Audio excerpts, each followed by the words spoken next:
한번 해주시고 올라오시겠습니다.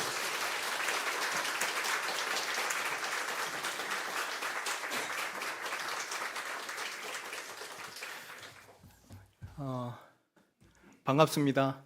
네, 저를 자주 불러주시면 오영일 전도사님이 설교할 기회가 많아질 것 같습니다. 이렇게 얼굴 뵈니까 너무 좋고, 그리고 또 이렇게 새로운 장소에서 얼굴을 뵐 수 있다는 것도 하나님의 계획 안에 있다고 믿습니다. 사실 설교는 위로를 목적으로 한 설교도 있고, 격려를 목적으로 한 설교도 있고, 이렇게 고민을 하다가 저희 3M 세미나를 목사님께서 열어주셔서 4주간 여기서 목사님 강의를 들을 기회가 있었는데, 저 표어가 계속 생각이 나는 거예요. 목사님은 저 연세에도 어떻게 저렇게 센스가 죽질 않으실까? 표어를 만드시는 센스가 대단하시다. 어떻게 영혼 구하나요? 침례를 주는 교회. 침례탕을 소개하시면서 표어를 강조하셨거든요. 그래서 저 표어가 떠나지 않는 거예요. 그래서 설교를 저 제목으로 하고 싶다. 그리고 미사체플 설교를 찾아보니까 아니나 다를까 목사님 설교가 있잖아요. 그래서 제목을 영혼 구원하여 침례 주는 교회라고 했다가 목적이 이끄는 40일 하시는 것 같아서 목적이 이끄는 교회로 바꿔서 오늘 말씀을 좀 같이 나누려고 합니다.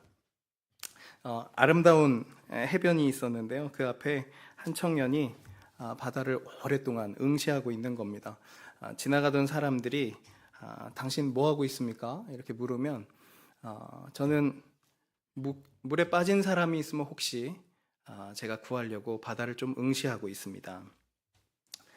어떤 사람이 지나가면서 조롱도 했습니다. 당신 파수꾼이요? 그러니까 예, 제가 파수꾼입니다. 그랬습니다. 얼마 지나지 않아서 물에 한 사람이 빠진 거예요. 그러니까 이 젊은 청년이 옷을 벗어던지고 막 뛰어들어가서 물에 빠진 사람을 건져냈습니다.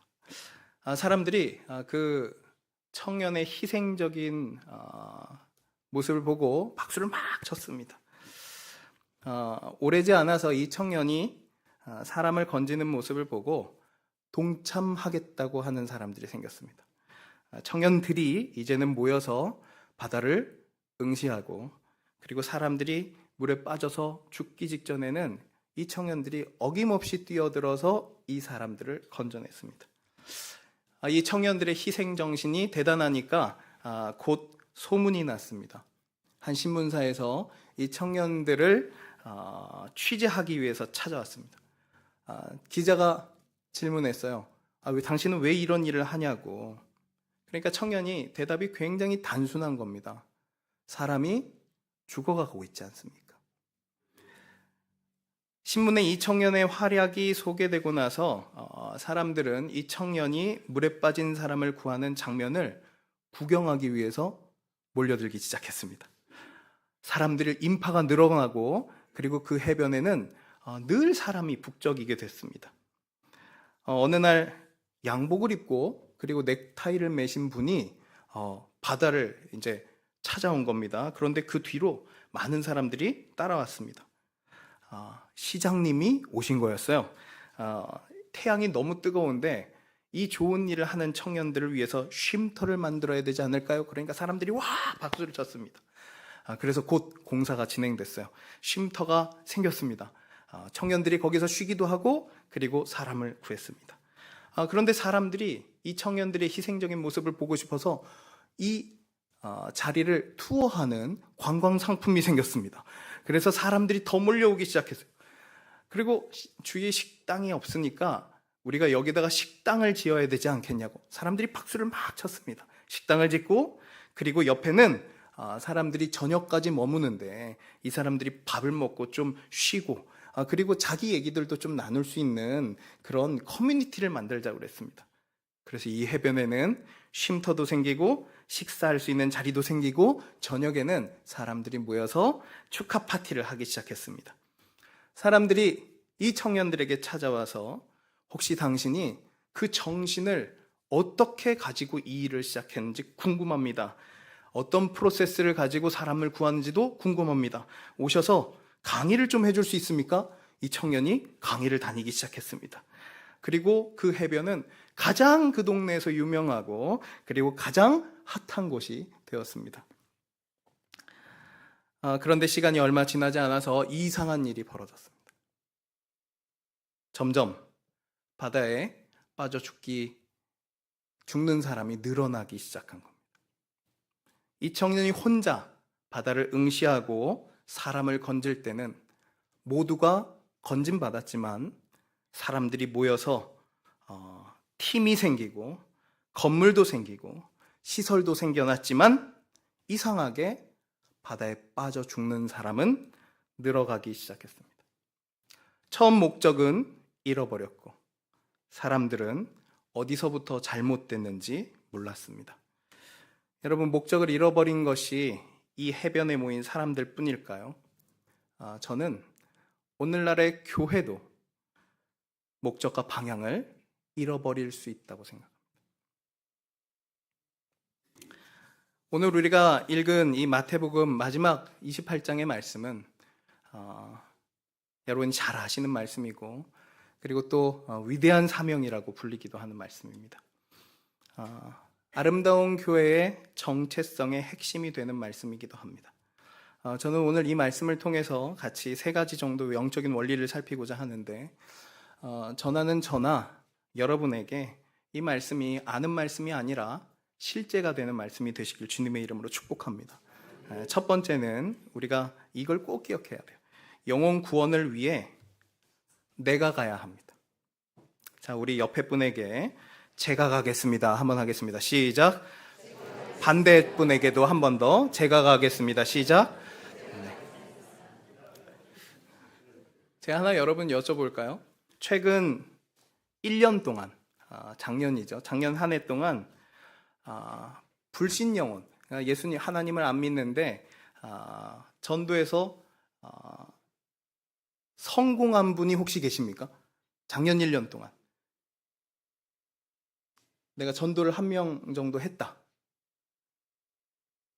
여러분 주위를 한번 둘러봐 주시겠습니까? 내가 1명 전도했다. 네, 지난 2년 동안 연수를 자꾸 눌려보겠습니다. 지난 2년 동안 제가 전도 1명을 한 것 같습니다. 한번 여러분 저를 보시지 마시고 주위를 둘러보시겠습니까? 자, 지금부터는 손 들지 마십시오. 3년 동안, 지난 3년 동안 1명을 구원한 분 계십니까? 들어주셨어요. 감사하네요. 4년 동안 혹시 1명을 전도하신 분 계십니까?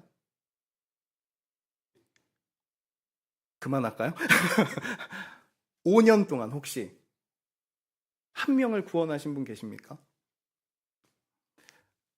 제가 신학교 강의를 갔다가 깜짝 놀랐습니다. 전도사님들이 5년까지 1명도 손을 못 드셨어요. 설마 하고 10년을 여쭤봤거든요. 1명도 손을 못 들었어요. 여러분, 영혼 구원을 위해서 누가 가야 합니까? 제가 갈까요? 아니면 제가 갈까요? 내가 가야 됩니다. 여러분 더 잘 아시겠지만 오늘 이 말씀 예수님의 명령에는 동사가 4가지가 나옵니다. 가라, 제자 만들어라, 그리고 침례를 줘라, 그리고 가르쳐서 지키게 해라. 이 4가지 동사가 나오는데 이 중에 동사는 사실 하나죠. 제자를 만들어라입니다. 그러니까 가서 제자를 만들어라. 제일 먼저 나오는 단어가 가서입니다. 가서 제자 만들고 침례를 줘서 제자 만들고 가르치고 지키게 해서 제자 만들라는 거예요. 그런데 이 제자 만들라는 것이 예수님의 말씀의 핵심이지만 저는 오늘 여러분에게 한 가지만 좀 집중해서 말씀드리려고 합니다.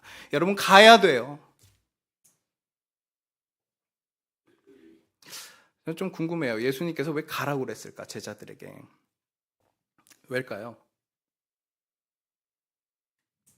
안 와요. 안 옵니다. 여러분 전단지 보고 예수 믿고 싶어서 올까요? 안 와요. 교회 간판 보고 구원받고 싶어서 올까요? 안 와요. 제가 듣기로는 여기는 한 분 계시다고 지금 들었습니다. 저희 교회는 안 와요. 저희 교회. 구원이 받고 싶어서 올까요? 안 와요. 안 와요. 뭐 예수를 믿고 있었는데 이사를 온 거예요. 그래서 좋은 교회가 어디 있나 찾아볼 수는 있죠. 그런데 여러분, 그런 분들이 교회에 오는 것 좋은 일 아닙니까? 정말 좋은 일입니다. 그런데 하나님 입장에서 보면 오른쪽 주머니에 있던 거 왼쪽 주머니로 옮긴 거잖아요. 하나님 입장에서는 늘어나지가 않았어요. 제가 교회를 개척하고 나서 제 마음속에 질문이 많았습니다. 교회를 설립하고 나니까 그 다음부터 질문이 저에게 찾아오더라고요. 어떤 질문이 하나가 있었냐면, 모자이크 교회가 개척됐다. 하나님이 기뻐하실까? 그런 질문을 했어요. 하나님 기뻐하시겠죠. 미사체플에 이제 성도님들이 모여가지고 예배를 드리기 시작했습니다. 하나님 기뻐하실까요? 예, 기뻐하시겠죠. 그런데 질문을 다르게 하면 좀 다릅니다. 천국에서 잔치가 열릴까? 모자이크 교회가 개척됐다고 천국에 잔치가 열릴 것 같지가 않은 거예요. 그래서 마음속에 아무리 성경을 뒤져보고 그리고 기도를 해봐도 교회가 설립됐다고 해서 천국에 잔치가 열리지 않겠구나, 그런 생각을 했습니다.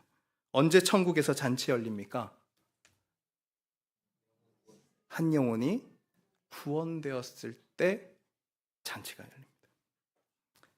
사망 권세에 앉아있던 영혼이 하나님 품에 안겨서 내가 돌아왔다고 울 때 잔치가 열립니다.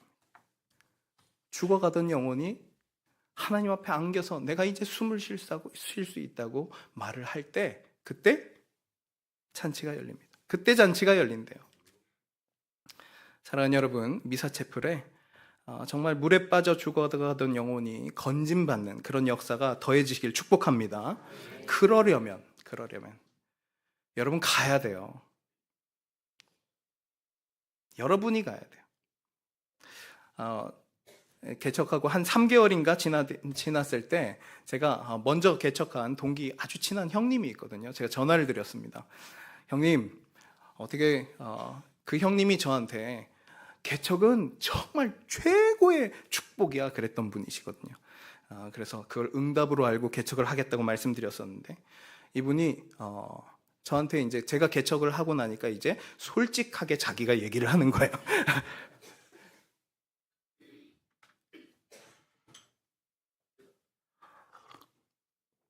제가 통화를 하는데 제가 그랬어요. 형님, 개척을 했는데 아무도 안 와요. 그랬더니 이 목사님이 저한테 이젠 솔직하게 얘기해 줄 수 있는데, 이러면서 개척하고 몇 년 동안 전도를 해도 안 오고 아무도 안 오더래요, 그 교회에. 그래서 2층에 서가지고 이렇게 사람들을 쳐다보고 있는데 그런 마음이 들었대요.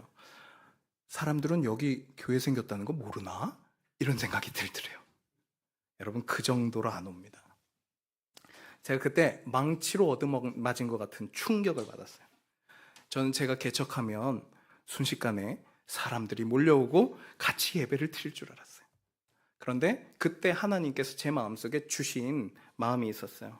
네가 가야 된다는 거예요. 너무 고민을 해도 어떻게 사람을 만나야 되는지 모르겠어요. 저는 목사로 교회에서 오래 살았잖아요. 그래서 믿는 사람들하고만 만났지 안 믿는 분들하고 접촉해 본 경험이 거의 없어요. 그래서 제가 전단지를 만들었습니다. 커피 교실.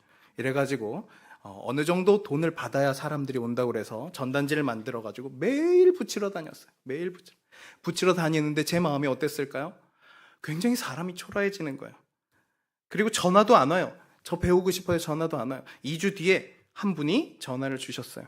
그래서 오셔가지고 사장님, 여기가 커피 배우는 곳인가요? 이렇게 묻더라고요. 그래서 어서 오시라고 이래가지고 그분하고 1대1로 제가 커피를 가르치고 있었어요. 2번 만났는데 그때 저희 교회 개척 멤버가 정말 눈치 없이 들어오면서 목사님 이러면서 들어온 거예요. 망했다 이런 생각이 드는데 이걸 어떻게 해야 되나. 그런데 이분이, 이 아주머니가 저를 탁 쳐다보면서 목사님이세요? 이러더라고요. 그래서 제가 안심을 시켰어요. 제가 목사라고 해서 커피를 가르치는데 문제는 없지 않냐고. 그랬더니 그렇다고. 그래서 다 마쳤습니다. 마칠 때쯤에는 제가 항상 물었어요. 혹시 살다 보면 참 어려운 일 많죠? 그랬더니요. 여러분, 이 한마디, 살다 보니까 어려운 일이 너무 많죠? 그랬더니 앉아가지고 얘기를 시작하는데요. 얼마나 많은 얘기를 쏟아내는지 모르겠어요. 한 사람의 인생 속에 이렇게 큰 아픔이 있는가 싶을 정도로 계속 얘기를 하는 거예요. 이제 목사라니까 더 얘기하는 것 같아요. 그래서 제가 그분에게 그랬어요. 인생의 문제를 해결할 수 있는 수업이 있다고 그랬어요. 그랬더니 이분이 그건 얼마예요? 묻더라고요. 제가 그건 무료라고. 그래서 제가 목사님께 잘 배운 멘토링을 그분께 첫 주간에 종이를 펴놓고 그 자리에서 시작했습니다. 혹시 예수님에 관해서 들어봤냐고. 그러면서 설명을 해주는데 이분이 끄덕끄덕 하는 거예요. 그리고 나서 그 자리에서 예수님을 영접했습니다. 그리고 바로 6주 동안 멘토링을 한 다음에 그 다음에는 같이 모이는 프로그램이 있다고. 그건 얼마예요? 목장이었거든요. 그래서 그것도 무료라고. 거긴 밥도 준다고. 그래서 목장에 끌고 왔어요. 그때 그 목자가 저희 사모였습니다. 저희 아내가 어떻게든 구워 삶아가지고 교회 다니겠어요. 처음에 교회로 안 데려왔어요. 목장으로 데려갔어요. 그러니까 집이니까 편안하게 들어온 겁니다. 그래서 다음 단계가 있다고. 주일날 우리 교회 한번 가보자고. 그래서 그분이 주일날 예배에 참석하게 됐습니다. 영혼 구원이 우리 마음속에 소망하는 대로 하나님께서 이루어 주시는 것 같아요. 그분 지금 저희 교회 목자로 섬기고 계십니다. 오늘 은혜 나눔 하신 김현 집사님은 저희 교회 1층에 옷가게 점장님이셨습니다. 그런데 저희 아내가 1층에 이제 왔다 갔다 하니까 아내를 붙잡고 얘기를 한 거예요. 아니, 저기 사장님, 2층에 아무도 손님도 없는 것 같은데 하루 종일 두 분이 뭐 하세요? 이렇게 물어봐요. 그래서 뭐 그냥 있어요. 그랬더니 저희 아내한테 그러지 말고 내려서 알바나 해주세요. 그랬대요. 그러니까 저희 아내가 그날 저녁에 저하고 상담을 한 거예요. 목사님아, 지금 알바를 해달란다. 어떻게 할까? 그래서 제가 기도해보자. 그랬더니 저 영혼을 주실 것 같다는 거예요. 그래서 알바를 하고 싶대요. 그래서 제가 너 돈 필요하니? 제가 그랬더니 그건 아니래요. 그래서 자기가 알바를 하겠다는 거예요. 그래서 그래, 가서 알바를 하고 잘 전도해봐 그랬어요. 그랬더니 알바를 열심히 하다가 한두 달 되었을 땐가 어느 날 저녁에 아내가 나눔을 해주는 겁니다. 창고에 들어갔는데 창고에 옷이 빼곡하게 정리가 돼 있더래요. 그 정리된 옷들을 보는데 이 사람이 그 살아온 인생의 헛헛함과 그리고 무게감이 보이더라는 거예요. 그래서 편지를 썼답니다. 사장님, 점장님이라고 썼던가 썼겠죠. 지금까지 살아오신 삶의 무게가 오롯이 보입니다. 얼마나 최선을 다해 살아왔는지가 보입니다. 이러면서 격려하고 싶다고, 안아주고 싶다고 이렇게 편지를 썼대요. 그리고 나서 이분이 교회를 나오기 시작하셨습니다. 그리고 제자 훈련을 오픈했더니 제자 훈련에 들어오셨어요. 제자 훈련을 하면서 엄청나게 변하기 시작했어요. 그리고 이런 말을 하는 거예요. 목사님, 저는 사실 이혼했었어요. 그런데 제자 훈련하면서 말씀 듣고 기도하고 그러는데 자꾸 하나님이 이런 마음을 준대요. 재결합해라. 재결합해라. 하나님이 마음을 주신다는 게 이런 게 맞나요? 물어보더라고요. 그래서 제가 재결합하는 건 좋은 일이죠. 그리고 그렇게 회복하겠다고 하는 건 하나님이 주신 마음 맞는 것 같습니다. 얼마나 좋겠어요. 그리고 나서 둘이 재결합을 했어요. 재결합을 했어요. 여러분, 이거 쉬운 일 아니에요. 이거 진짜 쉬운 일 아니에요. 재결합을 했어요. 그리고 나서 잠수를 탔습니다. 3년 동안 전화도 안 받고 제자 훈련도 안 나오고 사라져 버렸습니다. 너무 궁금하잖아요. 이건 무슨 일인가? 너무 혼란스럽고 힘든데 기도만 하고 있는데 연락이 한다는 거예요. 두절이 돼버렸어요. 나중에 알게 된 겁니다. 말씀하고, 내가 듣는 말씀하고, 내가 지금 살고 있는 삶하고 너무 괴리가 큰 거예요. 나는 죄의 헛되가 벗어지지가 않는데, 이 죄악의 무게가 벗어지지가 않는데, 너무 이 삶의 괴리가 크니까 스스로 견디지를 못하고 도망가 버린 겁니다. 3년쯤 지난 어느 날 밤에 자는데 전화벨이 울렸어요. 전화벨이 울려서 전화가 왔어요. 아내가 전화를 받았는데 목소리가 저기까지 들려요. 사모님 막 들리는 거예요. 그냥 첫 마디만 들어봐도 술에 취해 있어요. 그래서 제가 아내한테 자다 깨서 지금 어디냐고 물어봐라. 지금 간다고 얘기해라. 찾아간다고 얘기해라.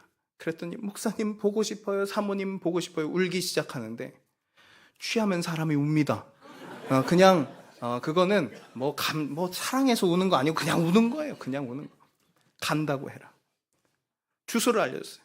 갔더니 가라오케예요. 문을 여는데 담배 냄새, 술 냄새, 여성분 네 분이 목사님 이러면서 저를 맞아주는 겁니다. 여러분 이런데 목사 가야 돼요, 안 가야 돼요? 가야 돼요.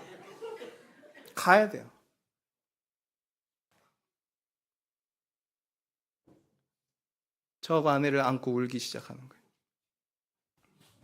너무 보고 싶었대요. 왜 연락 안 했냐? 연락할 수가 없었대요. 여러분, 여기 나오는 것이 부담되는 사람들이 예수 안 믿는 사람들이에요. 왜일까요? 살아온 인생의 무게가 무거워요. 죄악의 짐이 무거워요. 그래서 이 자리에 오는 게 부담스러운 거예요.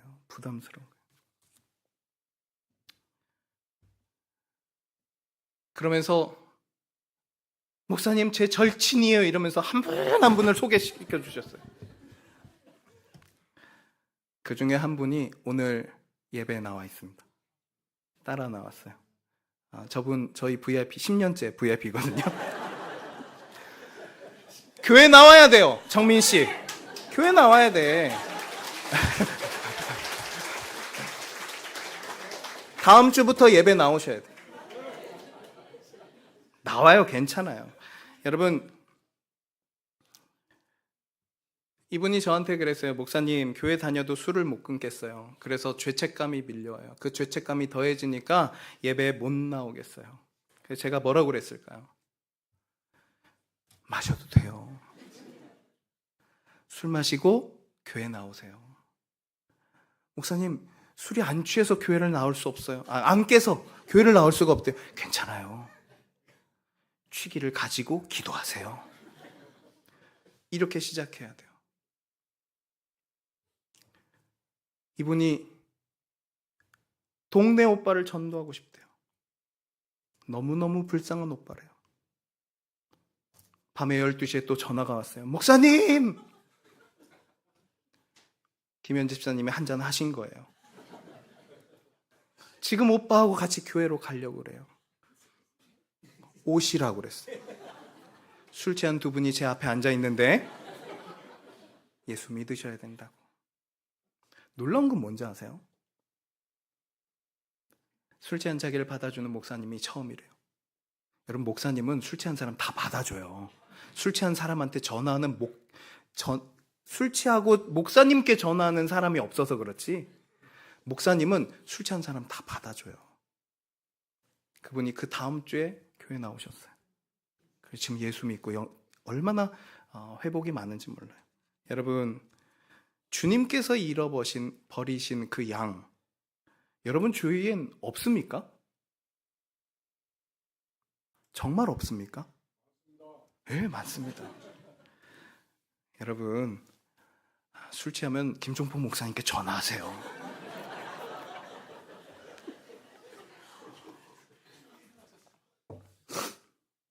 어떤 분은 예수님 앞에 오고 싶지만 자기 삶이 죄스러워서 못 오시는 분이 많아요. 여러분, 그런데 그런 분들은 예수님은 그런 거 안 중요하게 생각해. 그걸 모르세요. 아닐 거라고 생각해요. 여러분, 그래서 예수님은 가라고 말씀하십니다. 오늘 말씀에서 가장 중요한 거는 이겁니다. 내가 가야 됩니다. 다짐하시겠습니까? 네, 우리 옆에 분에게 다시 한번 제가 가겠습니다. 네, 두 번째는 이게 사명이잖아요. 사명. 이 사명을 감당하는 사람의 특징이 있는 것 같습니다.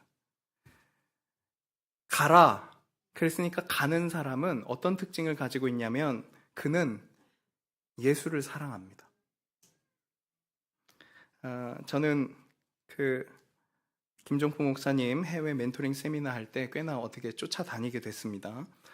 저는 목사님 대각선의 뒤에 서서 목사님을 관찰하고 그리고 목사님 구경하는 걸 좀 좋아합니다.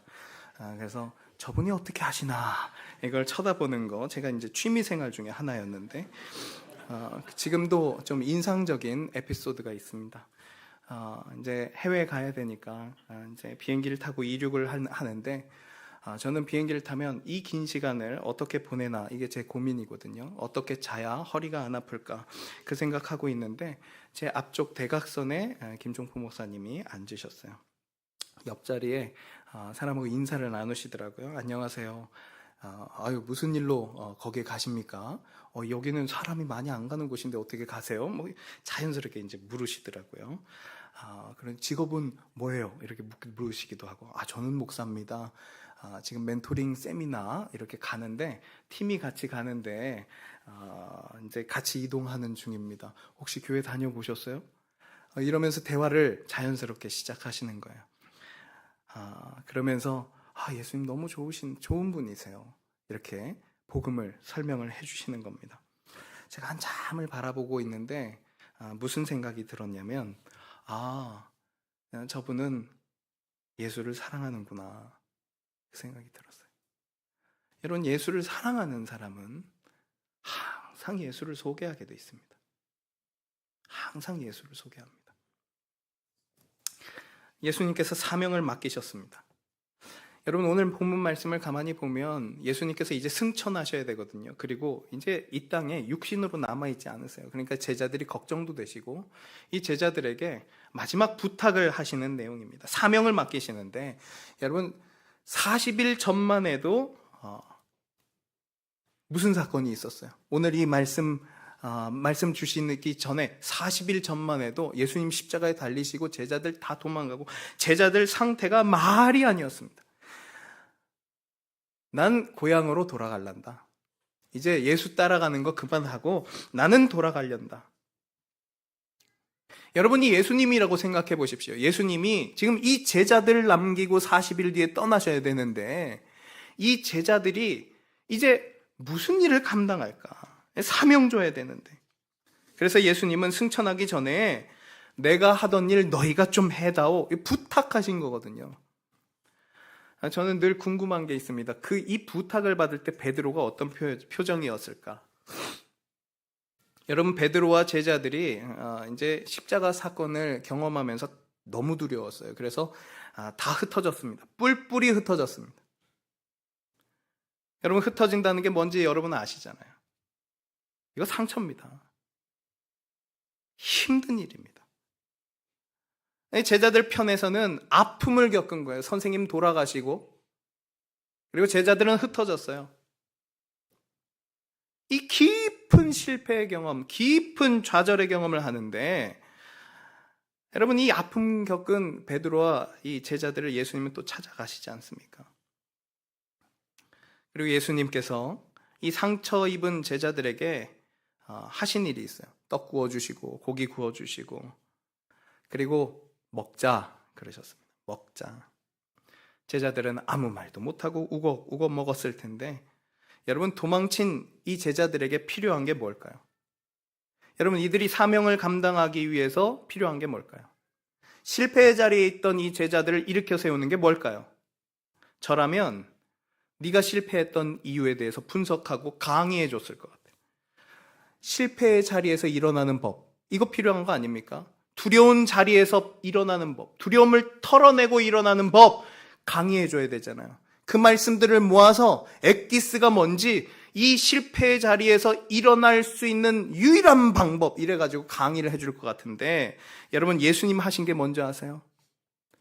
딱 하나 확인하셨어요. 제자들이 사명을 감당하려면 딱 하나 필요했습니다. 제자들이 예수님 하시던 일을 그대로 하려면 필요한 것은 단 하나였습니다. 무엇입니까? 사랑하는가? 예수를 사랑하는가? 이거 하나 필요했습니다. 베드로에게 내 양을 쳐라, 내 양을 먹여라, 이거 내 양인데 이제 너에게 부탁할게, 부탁하시기 전에, 사명을 손에 쥐어주시기 전에 딱 하나, 단 하나 확인한 것이 있습니다. 너는 나를 사랑하느냐? 너는 아직도 나를 사랑하느냐? 너는 여전히 나를 사랑하느냐? 저는 예수님이 그거 하나 확인하셨다는 것을 저와 여러분이 꼭 기억하게 되시길 축복해요. 하나입니다. 하나.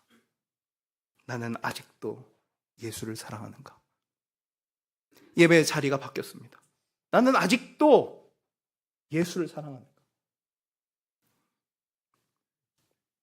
저와 여러분이 주님 손에 붙잡혀서 다시 한번 쓰임 받으려면, 오늘 예수님은 저와 여러분에게 똑같은 질문 하나 던지실 거라고 믿습니다. 너는 나를 아직도 사랑하느냐? 예 하면 그것으로 충분한 겁니다. 충분합니다. 베드로에게는 아직도 필요한 게 너무나 많습니다. 그의 성질도 다듬어야 되고, 그의 말도 다듬어야 되고, 그의 가치관도 다듬어야 됐습니다. 그러나 하나, 딱 하나, 그가 아직도 주님을 사랑하는가, 그거 하나 확인하신 겁니다. 베드로가 가진 혼란을 여러분 묵상해 보십시오. 어마어마한 혼란이었을 것입니다. 그에게 한 가지 질문입니다. 너는 아직도 나를 사랑하느냐? 그래서 주님 손에 붙잡혀서 쓰임받는 사람의 특징이 있습니다. 그는 예수를 사랑합니다. 저와 여러분이 오늘보다 내일 주님을 더 사랑하게 되시길 축복합니다. 자, 세 번째입니다. 여러분, 이 사명이 완성되는 순간이 있습니다.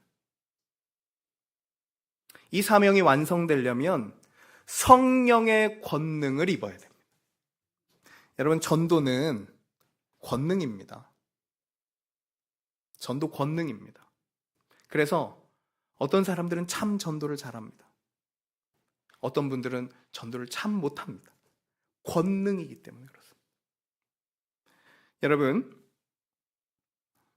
예수님께서 영혼을 구원해서 침례를 줘라, 사명이죠. 이것이 너의 사명이라는 겁니다. 예수님께서 오늘 제자들에게 이렇게 선포하십니다. 예수께서 나와 말씀하여 이르시되 하늘과 땅의 모든 권세를 내게 주셨으니 그러므로 너희는 가서 모든 민족을 제자로 삼아 아버지와 아들과 성령의 이름으로 침례를 베풀고 내가 너희에게 분부한 모든 것을 가르쳐 지키게 해라. 볼지어다 내가 세상 끝날까지 너희와 항상 함께 있으리라 하시리라 하실 때, 예수님의 눈에는 제자들이 성령 침례 받는 것을 동시에 보고 계셨을 거예요. 예수님께는 미래가 없으시잖아요. 예수님은 미래를 다 알고 계시잖아요. 아멘? 그래서 하나님 계획 안에 우리가 늘 있잖아요. 아멘? 모든 것이 하나님의 사인 없으면 이루어지는 일이 없잖아요. 아멘? 그러므로 예수님은 이 명령 주실 때 이 제자들이 성령으로 침례받는 사건까지 다 보고 계셨을 거예요. 여러분, 권능이 있어야 됩니다. 예수가 내 속에 있으면 반드시 권능이 있어야 됩니다. 성령이 내 속에 있으면 반드시 권능이 있어야 됩니다. 그래서 능력으로 전도하고 권능으로 전도하는 거예요. 그래서 여러분, 전도한답시고 그때부터 논쟁하시면 안 돼요. 논쟁하시면 안 돼요. 말씀으로 싸우시면 안 돼요. 말씀으로 누구도 때리면 안 돼요. 죄책감을 심어주면 안 돼요. 그 말씀으로 사람들을 잔소리하면 안 돼요. 전도는 잔소리로 되는 것 아닙니다. 전도는 논쟁으로 되는 거 아닙니다. 여러분, 예수 안 믿는 사람하고 대화를 하다 보면 밤에 돌아와가지고 그 생각이 나를 계속 괴롭혀요. 내가 그 말을 꼭 했어야 되는데 그때 이게 밤새 생각이 들어서 잠이 안 올 지경이에요. 그런데 여러분, 그런 거 중요하지 않아요. 권능이에요. 권능. 그래서 여러분, 이 권능으로 전도하려면 여러분, 누구나 여러분이 손을 붙잡고 기도해 주시기 바랍니다. 권능은 기도를 통해서 하는, 내 능력 아니잖아요. 그러니까 하나님께 부탁을 드리는 거잖아요. 그래서 혹시 어려운 일이 있으세요? 저는 그래서 그 앞에다가 항상 혹시라는 말을 붙이거든요. 혹시 제가 기도해 드려도 될까요? 혹시 제가 기도하면 하나님이 들어주실지도 모르는데 지금 기도해도 될까요? 그렇게 기도합니다. 여러분, 그때 기도할 때는 이렇게 말하는 게 좋습니다. 누구누구 자매, 눈을 감고 제가 한번 기도해 드려도 될까요? 이렇게 얘기하는 거예요. 그러면 눈을 감습니다, 대부분. 그러면 그때 이런 얘기를 해주는 거예요. 하나님은요, 영이십니다. 그래서 이 자리에 보이지 않지만 계십니다. 어때요? 믿어지세요? 그럼 끄덕끄덕합니다. 그러면 하나님은 모든 문제의 해결자이십니다. 믿어지세요? 끄덕끄덕합니다, 사람들. 그리고 나서 하나님께 여러분이 진실하게 기도해 주십시오. 이거 하실 수 있으시겠죠? 할 수 있습니다. 할 수 있습니다. 저 토요일 날 늘 오후 2시에 전도하거든요. 지금 이걸 가지고 길바닥에서 하고 있어요. 그런데 오전도사님이 나가서 이제 그 팀을 이끌거든요. 사람들이 데리고 와서 오전도사님께 기도해달라고 그러면 오전도사님이 놀래면서 기도를 해준다고 그래요. 그 자리에서 사람들이 운대요. 내가 이런 위로를 태어나서 처음 받아본다고. 그리고 끌고 교회로 막 올라와요. 그럼 그 자리에 저도 영문도 모른 채로 기도해줘요. 그럼 또 울어요. 저희 교회는 주일 점심 식사에 좀 진심입니다. 그런데 진심이 된 사건이 있었습니다. 주일에 점심밥을 너무 많이 한 거예요. 그런데 그날 사람들이 안 왔어요. 그래서 제가 다들 그 밥을 싸가려고 하길래 그러지 말고 우리 동네 1층에 옷가게들이 많은데 쫙 있었거든요. 거기 점심 식사 하시라고 갖다 드립시다. 그래서 다 챙겨가지고 이제 가는 거예요. 근데 일회용 접시가 없어요. 그래서 그냥 교회에서 쓰는 접시 갖다 주라고. 그러면 이 접시 잃어버리면 어떻게 하냐고. 괜찮다고. 뭐 설거지해서 갖다 주지 않겠냐고. 그때 얼굴 한 번 더 보겠다고. 그랬더니 그걸 다 가지고 갔어요. 매 주일마다 찾아갔습니다. 수요일 날도 저희는 밥해 먹었거든요. 그때 맛있게 해서 매 저녁마다 갖다 줬습니다. 그러니까 다들 너무 좋아한다는 거예요. 그래서 늘 그 옷가게 앞에 가가지고 이제 뭐 밥 갖다 주고 그러니까 동네에서 저를 이제 알아보기 시작했어요. 그런데 문제는 그 앞에 항상 의자를 펴놓고 이렇게 앉아있는 여자분이 계셨거든요. 근데 그분이 얼마나 인상이 험상궂은지 뭐 어느 날은 담배를 탁 이렇게 피면서 제가 지나가면 위아래로 이렇게 훑어보는 거예요. 마치 제가 쳐다보면 뭘 봐 이러는 것처럼 느껴지는 그런 언니였습니다. 수요 기도회 때도 갖다 주니까 이분이 이제 수요일 날 밥그릇을 들고 이제 올라온 거예요. 저녁 8시에 예배를 드렸는데 그분이 8시 한 20분쯤 올라오셨어요. 근데 그날 제가 개척하고 처음으로 수요일 날 아무도 안 온 날이었습니다. 수요 기도에 아무도 안 왔어요. 그래서 이제 선배님들이 얘기한 아무도 없이 기도하는 그런 날이 오늘이 처음이 되겠구나. 그리고 아내하고 이렇게 앉아 있는데 설교를 할까 말까를 고민하면서 이렇게 있는데 누가 빼꼼히 열고 이렇게 들어온 거예요. 그 언니가 들어온 거예요. 그 험상궂은 언니가 들어와가지고 본인도 영문 없고 저도 쳐다보면서 영문 없고 그릇을 들고 저를 이렇게 쳐다보고 있는 겁니다. 그래서 제가 빨리 들어오시라고. 여기 맨 앞자리에 앉으시라고. 그러니까 이분이 너무 정신이 없으니까 와서 앉았어요. 그래서 저희 아내한테 음악을 키라고. 그랬더니 풍악을 울리고 그리고 저는 이제 설교를 안 하고 기도하자고. 이러니까 이분이 접시를 들고 이렇게 서 있는 겁니다. 그래서 제가 가까이 갔어요. 그래서 앞에 서서 혹시 인생이 어렵지 않으시냐고, 무겁지 않으시냐고. 왜 인생 무겁죠? 그러더라고요. 제가 혹시 기도해 드려도 되겠냐고. 그러시라고 그러더라고요. 그래서 눈을 한번 감아 보시라고. 눈을 감고 손만 모으면 제가 기도라는 걸 해드리겠다고 그랬어요. 그래서 이분이 눈을 감고 손을 모으신 거예요. 그래서 제가 기도를 해드렸습니다. 그 전에 하나님은 영이십니다. 그래서 이 자리에 하나님이 보이지 않지만 계십니다. 하나님은 마음속도 들여다보십니다. 그래서 자매님이 얼마나 힘든지는 하나님이 헤아려서 아십니다. 하나님은 모든 문제 해결자시기 때문에 하나님을 마음속에 모신 분은 하나님이 귀하게 여겨주십니다. 그러면서 복음을 짧게 3분을 설명했어요. 그리고 손을 얹었습니다. 그런데 하나님께서 여기 계신 게 저한테 느껴지는 거예요. 하나님, 이 자매 위에 함께 해주십시오. 하나님, 이 인생 위에 함께 해주십시오. 기도하는데 갑자기 몸을 흔들면서 울기 시작했어요.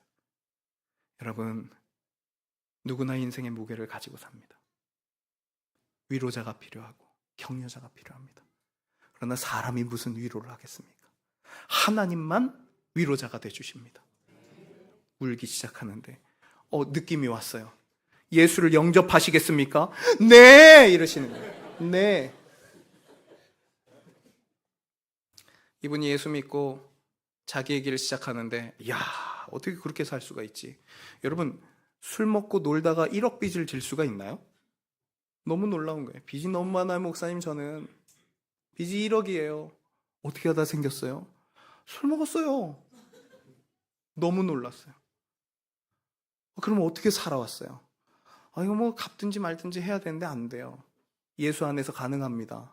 그랬더니 아멘 하더라고요. 1년 반 만에 갚았어요. 그리고 하나님이 자기를 자꾸 뭔가를 시키실 것 같대요. 제가 속으로 정말? 정말 그럴까? 그런데 뭔가 시키실 것 같대요. 그러더니 음식점 들어가가지고 완전히 밑바닥부터 배우기 시작했어요.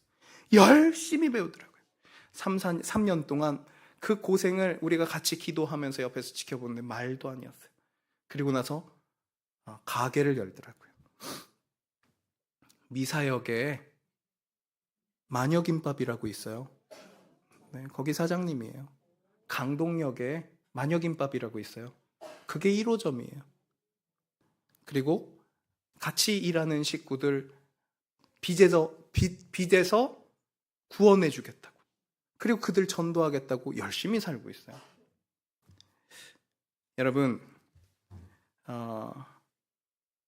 오늘은 좋은 사례만 여러분에게 소개했습니다.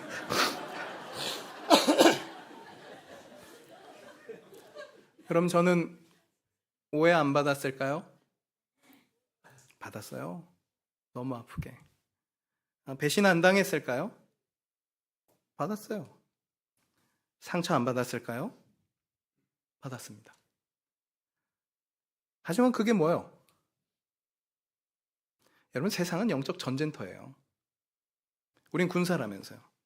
전쟁터에서 주님과 함께 싸우다 보면 마귀는 이간질도 하고 갈라치기도 하고 그리고 하나님 없이 살아보게도 하려고 하고 하나님 노릇하게 만들지만 여러분, 우린 영적 전쟁 중이에요. 우리 모두 주님 앞에 서게 될 겁니다. 주님 앞에 섰을 때 여러분, 상처 하나 없이 깨끗한 모습으로 주님 앞에 서면 너 뭐 하다 왔니? 저는 전쟁 중에 잘 숨어 있다 왔어요. 그리고 정말 인생 소풍처럼 즐겁게 다녀왔어요, 예수님. 내 옆에 한 사람은 피를 뚝뚝 흘리고 오만 상처를 받고 찢기고 터지고 칼에 베이기도 하고 피도 쫄린 거 흘리고 그래야지. 여러분, 오해 받아야죠. 배신 당해야죠. 상처 입어야죠. 우리 몸에 그리스도의 흔적이라면 가져야죠. 교회 존재 목적 있습니다. 영혼을 구원해서 침내주는 것입니다. 여러분은 주님 앞에 갔을 때 주님, 제가 예수님 소개했던 친구예요. 기억하시죠? 그럴 그 영혼을 가지고 계십니까? 여러분, 여러분이 영혼을 구원해서 침례의 자리까지 옮겨놓는 귀하고 복된 사명 늘 감당하시길 주님의 이름으로 축복합니다. 기도하겠습니다. 하나님 아버지, 감사합니다. 주님, 오늘 주님께서 주셨던 사명, 그것이 나의 사명이고 그리고 우리의 사명이라는 것, 주님 같이 은혜를 나눴습니다. 아버지 하나님, 주님께서 도와주시면 우리가 매 순간 권능 아래 살 수 있을 거라고 믿습니다. 주님, 우리 말에, 우리 입에 복음을 전하는 그 입이 빠져 있었다면 아버지 하나님, 우리가 복음을 전할 때에 그리고 그를 손잡고 기도할 때 하나님께서 그 자리에 함께 해주시고 그리고 때마다 주님께서 도우시는 은혜를 허락해 주시기를 원합니다. 주님, 그리하여서 우리 모두가 영혼을 구원하는 사람들 되게 해주시고 사명이 감당되는 사람들 될 수 있도록 하나님 인도하여 주옵소서. 오늘도 함께 해주시길 원하며 예수님의 이름으로 기도드렸습니다.